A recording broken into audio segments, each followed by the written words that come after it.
What's up, guys? Welcome back. We're here with my main man, JD SIMO. We're in Salisbury, Mass, about to play a show with the Allman Betts Band. And I figured this video would be focused on JD's #1 guitar, his 1962 ES-335, affectionately called Red. Indeed. Know is, were you a 335 guy in the beginning? No. Or what attracted you to this guitar? Well, my buddy had it, and it was the first really good old guitar I ever had access to. I'd played old guitars before, but not necessarily any really good ones. And so, no, I wasn't a 335 guy at all. I wasn't looking for anything in particular. And I played it, and then he let me borrow it a few times when the band that I started this band with, Adam, our original bass player, Frank, when we were first starting to jam together, I took this to some rehearsals, and I just really bonded with it and had to figure something out. Yeah, no, so I took it to some rehearsals, and I really fell in love with it and tried to work out a deal. And it took a while to talk the guy into it, which sometimes happens. And you know, I talked him into it. It's actually Gary Bohannon, who works at Carter Vintage now. Yeah. I got to meet Gary when I was there. Gary had had this since the 80s or something, because Gary used to trade. He doesn't really do it much anymore, but he used to, like many, used to go to like the Arlington and Philadelphia shows and stuff and have a truck full of guitars that he would turn into other stuff, and this is one that for whatever reason he held on to. So did you, like, you obviously got hip to the 335. Did you really try to outsource others or just to try to get that sound again, or you knew that was the one when you No, I just felt really attracted to it, and I really, for whatever reason, really bonded with this particular one. So how did you come up? How did you come up with a way to get it? How did you? Well, he finally relented and was like, "All right, I'll trade you, but I won't let you just have it, but I'll trade you." And he came up with, at the time, what I now know is like a virtually impossible trade. But like he said, I want a similar era 335 mono with a baritone, which, I don't know how many, but there may be 20 from what I can gather. And a week later, one popped up with a buddy of mine.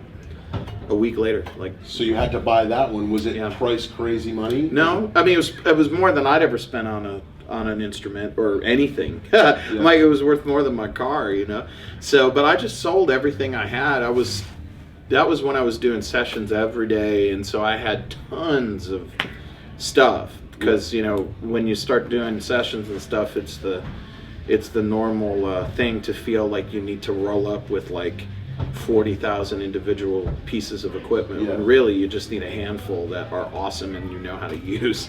But so I just kind of liquidated everything and bought that and then traded it to Gary for this. But now a very dear friend of mine, Adam Robb, who you've met before, he ended up with that guitar, and he's in New York City.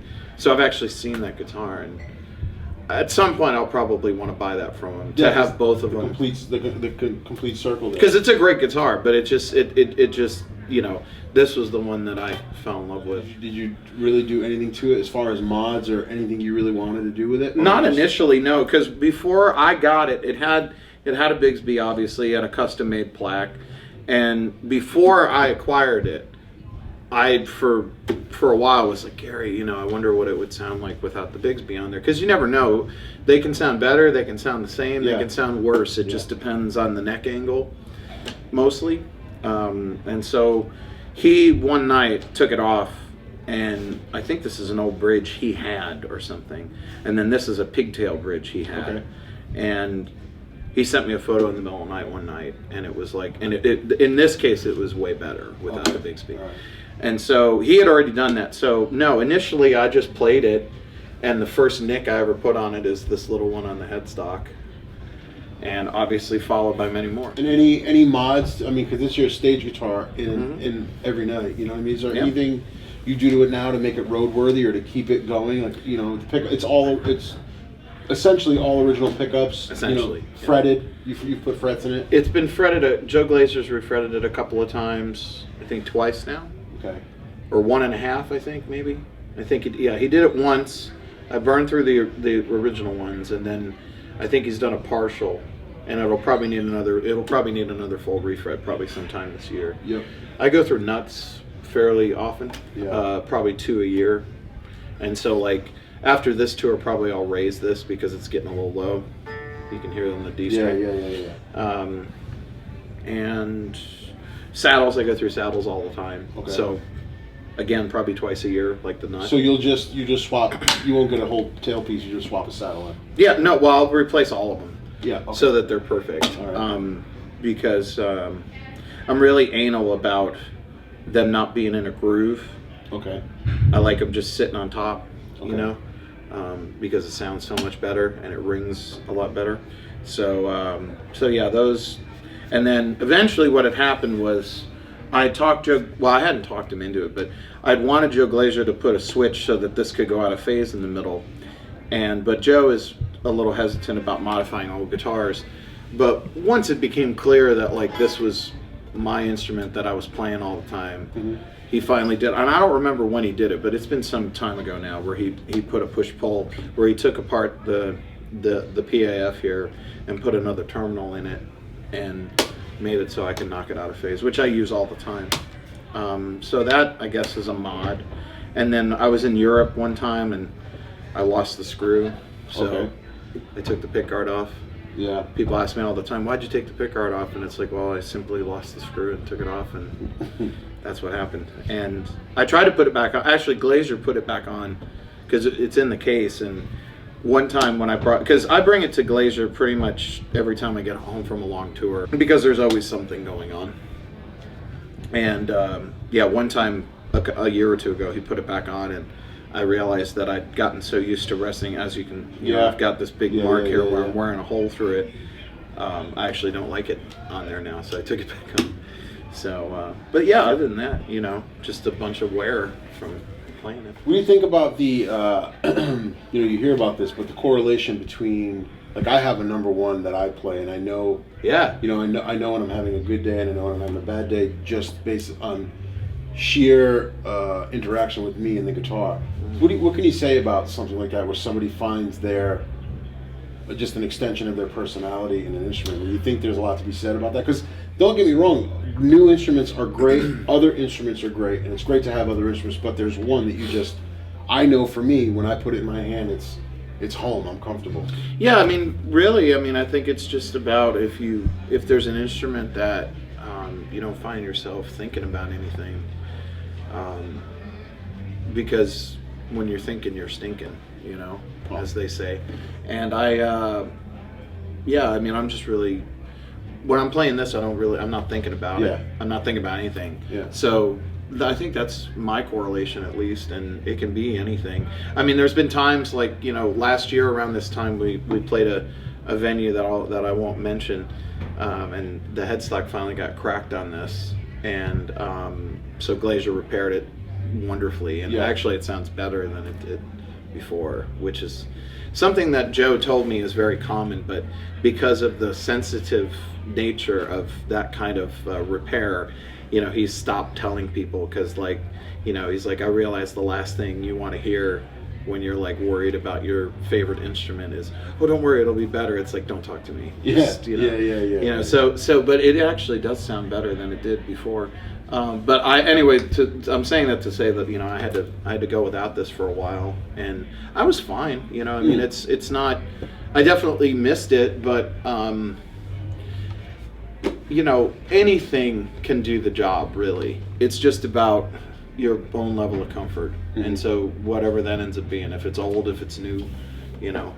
And I mean, at this point, I mean, I've used this so much that it's like there's no, you know, there's no difference between the day to day. I just am immediately comfortable. Notice that the tailpiece is as flush to the body as it can be, and because the break angle is such that I can have it, and it's not too sharp. Because the break angle over the bridge, folks, like, you don't want it too straight, but you also don't want it too sharp, because either will choke out the note. And so this is like perfect, where it's like, it's just ever so slightly, you know, crooked, and there's a good amount of pressure going over the saddle, where it's nice and zingy, you know, but it's not choking. You know, just kind of by design, just setting up the way it works best. Yeah, and I mean, like, neck angle's everything on a Gibson, so Never it's been like, touched on that one either. No. You mess with pickup heights? Not anymore, no, because I mean, you have, once you get them set. You're pretty once much, I get them set, I put my lady's nail polish on them, so that the screws don't move. Excellent. And so these haven't been moved in years. The strings are just 10 through 46. I don't use crazy gauges or anything. Occasionally I'll put an 11 set on there or something, but 10s are normal. Except for the low tune. I have that old Jazzmaster that is tuned B to B, like a baritone, which has like 16s on it or something.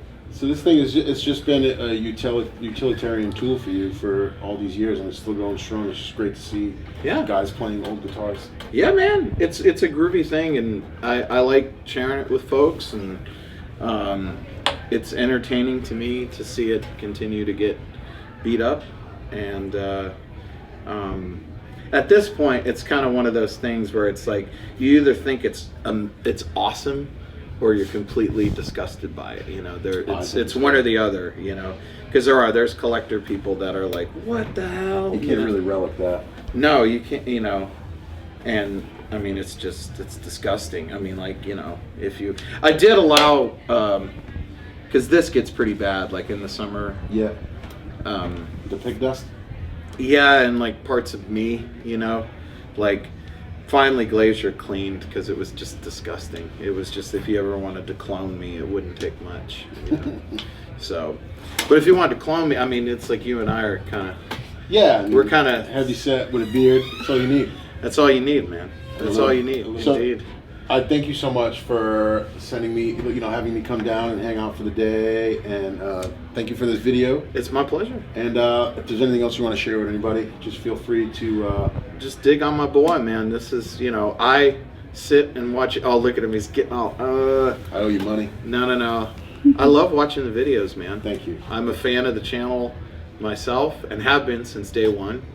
I like to sit and smoke a cigar and chill and watch your videos. A real cigar or a psychedelic cigar? Thank you, brother. You guys can go to simo.fm. Yeah, or jdsimo.net. Or jdsimo.net. All that stuff. Come see us play. Yeah, come see a live show, tours, merch, new music coming soon, all that. Yeah, new record June 5th. Thanks, brother. We'll talk soon, guys. Peace.